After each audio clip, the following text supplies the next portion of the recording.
السلام عليكم ورحمة الله تعالى وبركاته. عندك بقى معلقة بصل متعصجة زي دي كده، عندك معلقة توم صغننة زي دي كده، ما تكتريش توم، تقلبوا مع بعض كده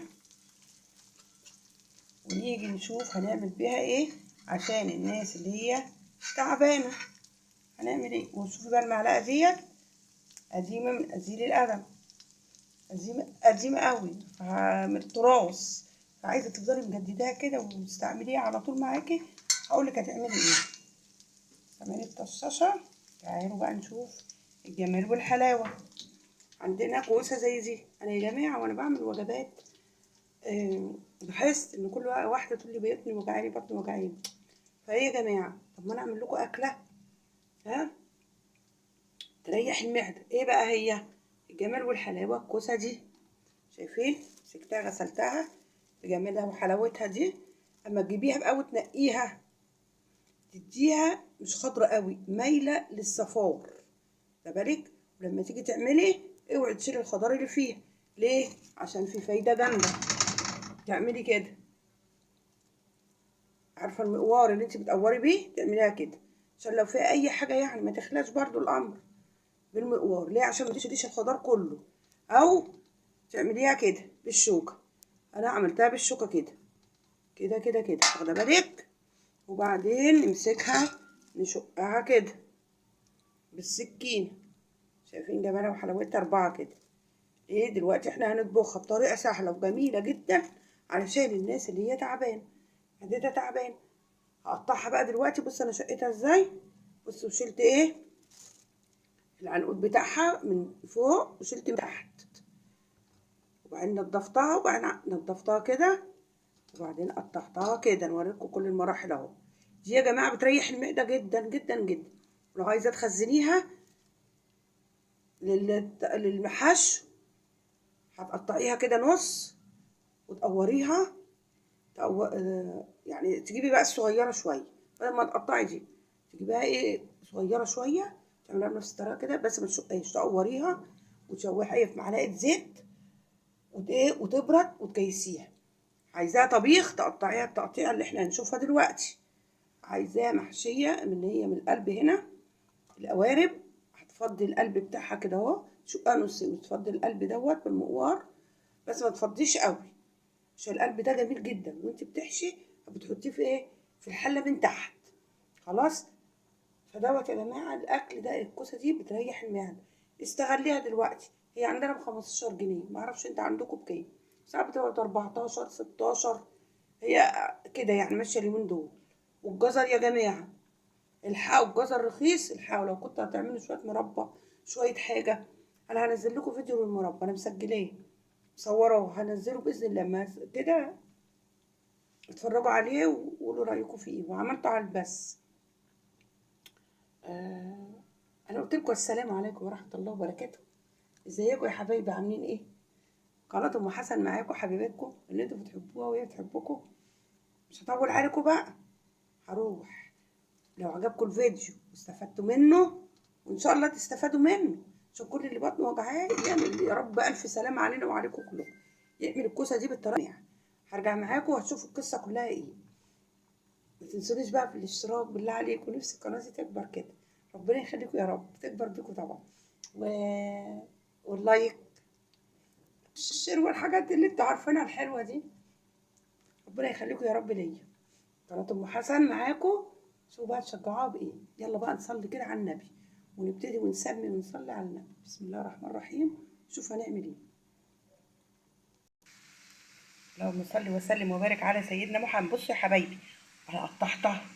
ميزه الكوسه بقى ايه يا جماعه؟ ما بيطلعش منها حاجات كتير وبترمي معاكي. بصي حاجات بسيطه ازاي طلعت. حاطه المصفى، انضف الكيس. غسلتها الاول في الحله تحت الحنفيه، حطيتها في المصفى، قلت هنا كده نضفتها وحطيتها في الكيس. حاجات بسيطه كده، كل حاجتك تبقى جنبك عشان ما تتحركيش كتير. ده الراحه جايه وتدوخ. قطعتها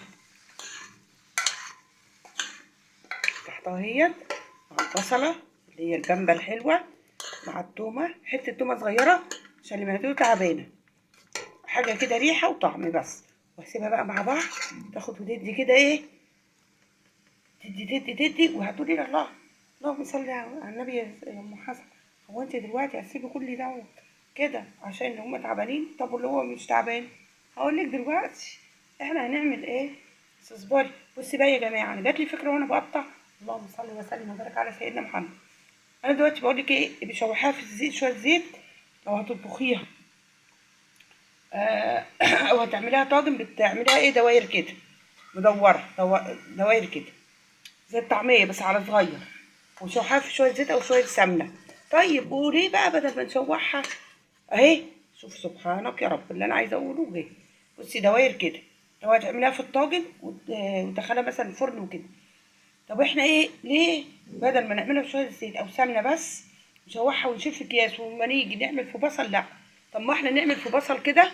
ان كان هنعملها في طاجن نقطع تقطيع عادي ونعملها في البصله بالزيت بالسمنه بتاعتها بالزبده، نشوحها تشويحه كده خفيفه وتبرد ونحطها في اكياس، او هنطبخها نعملها كده برضه بالبصل. طبعا كل حاجه في حلتها، يعني دي بالكميه بتاعتها بره ودي بكميتها.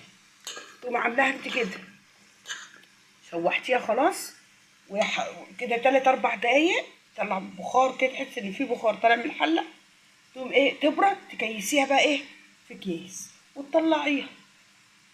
تكوني ايه غاليه القوطه، ضربه شفشه قوطه حلو زي كده قمر كده جميل، وتقومي حطاها وتقومي ايه على النار وتشوحي تشوحي تشوحي، وتقومي مديها ايه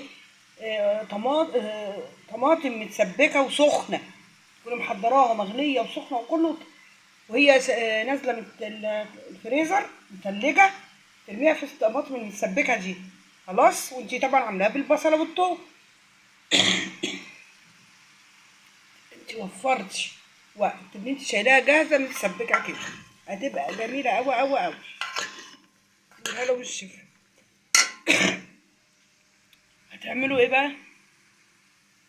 نرجع بقى ونشوف اللي هو معدته تعبان هياكلها كده ازاي. واللي عفوا انا كنت هسجله من غير صوت عشان مش قادره اتكلم. الحمد لله هتقولي بالشفا.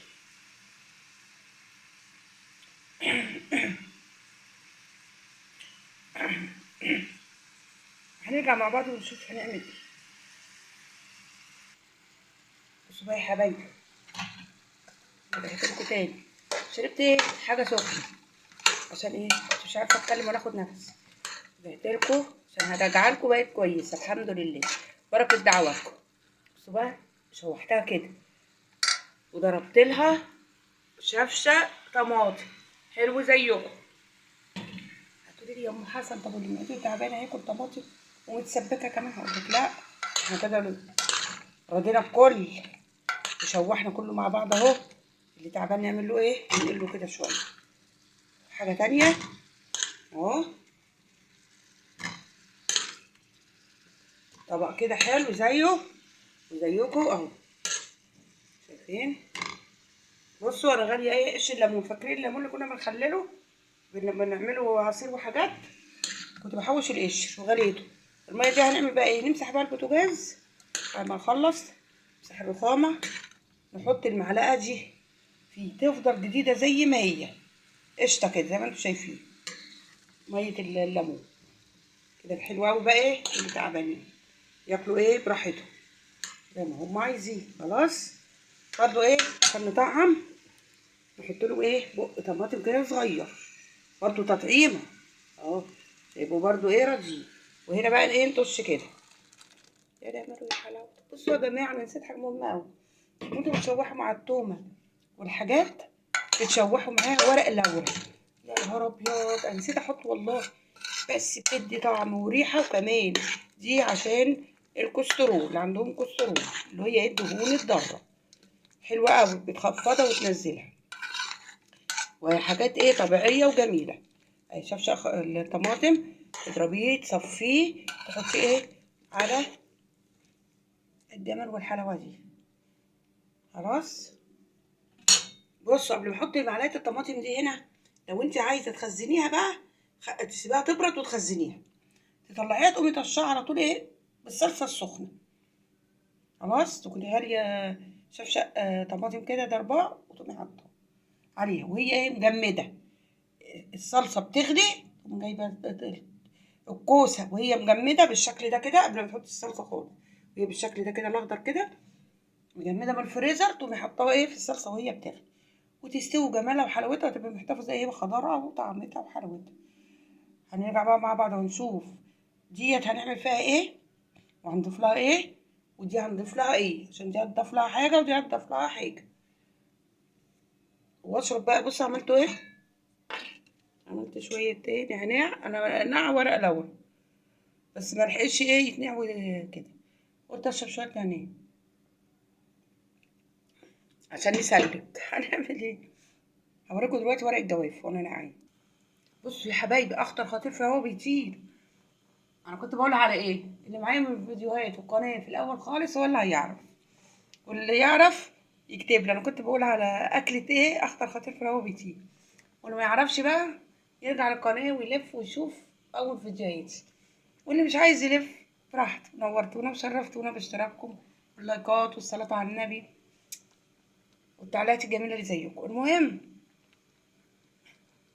انا رجعت لكم عشان اقول لكم ايه يا جماعه، اكتر خطير فواتير انت وانت بتعملي الاكل اهم حاجه النار ما تكونش عاليه، تكون موطيوها كده، توطيها خالص، تبص تلاقي بقى الاكل ده ريحه وطعم وجمال وحلاوه، وتصلي على النبي وتسبحي.